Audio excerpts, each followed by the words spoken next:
नमस्कार, आप देख रहे हैं यूपी क्राइम एक्सप्रेस और मैं हूं आपके साथ मानवी ठाकुर। शुरुआत करते हैं आज की खास खबरों से। तो खबर आजमगढ़ से, जहां शिक्षिका के साथ जबरन विवाह और उत्पीड़न का मामला। पीड़िता बोली, न्याय नहीं मिला तो करूंगी धरना।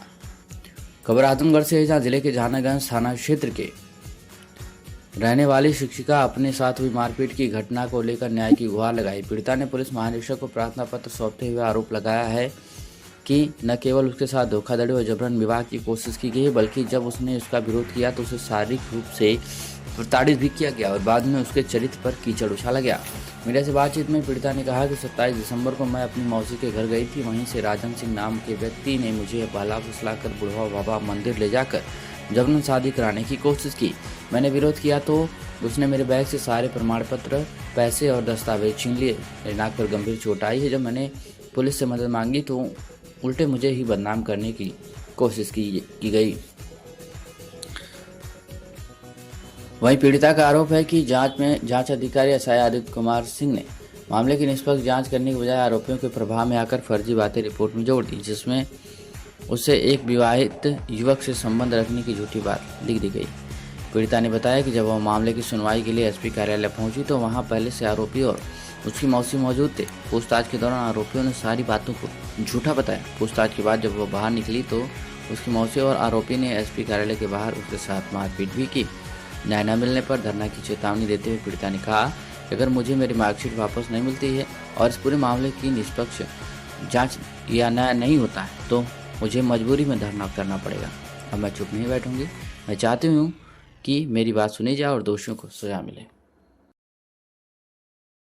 आज यहाँ पे किस मामले को लेकर आए हैं, क्या प्रकरण है? यहाँ पे हम अपने डॉक्यूमेंट को लेकर के आए हैं। मेरा डॉक्यूमेंट मेरे राजन सिंह, जो मेरी मौसी का रिश्तेदार है, मेरी मौसी और राजन सिंह मिलकर के एक साजिश के तहत ज़बरदस्ती मेरा जो है बुढ़वा बाबा मंदिर के पास विवाह करवा रहे थे और वहाँ से राजन सिंह जो है मेरी मार्कशीट लेकर के भाग गया। जब मैं इस घटना की जानकारी देने के लिए डीआईजी सर के यहाँ थाना पर और यहाँ एसपी ऑफिस आई तो मेरी एप्लीकेशन को लिया गया, लेकिन उस पर कोई भी कार्रवाई नहीं की गई। जब मैं यहाँ से बनारस पहुँची तो बनारस से फ़ोन आने के बाद इन लोगों ने मुझे बुलाया थाने पर।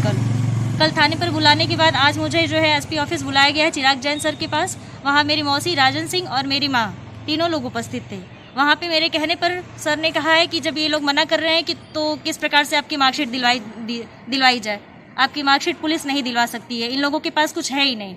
मैं वहाँ से, मुझे निकाल दिया गया है, मैं बाहर जा कर के बैठी थी। इतना कहने के बाद ये लोग जो है वो मेरे खिलाफ, मुझे मेरी मौसी बाहर निकल करके आई है, मुझे मेरी मौसी ने मारा भी है और मेरे ही खिलाफ जाकर के मुकदमा करवा रही हैं। मेरे लाख कहने के बाद कि मार्कशीट मेरी राजन सिंह लेकर के भाग गया है, कोई भी कार्रवाई नहीं की जा रही है और उल्टा मेरे ऊपर ही प्रेम प्रसंग का मैटर लगा करके मुझे ही बदनाम किया जा रहा है।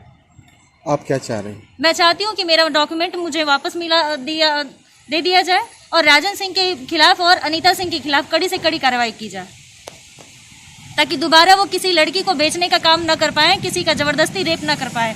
अनीता सिंह मेरे पिताजी से जो है 1 लाख रुपए ली थी, जिसका डिमांड करने पर जब मेरे पिताजी ने मुझसे मांगा तो उन्होंने गाली गलौज किया, गालियां दी और बाद में जो है पैसा वापस देने के बाद उन्होंने कहा कि इसका आपको बहुत बड़ा भुगतान करना पड़ेगा। इन्हीं सब चीज़ों को लेकर के वो मेरी शादी जबरदस्ती पैसा लेकर के करवा रही थी राजन सिंह के साथ मिल करके।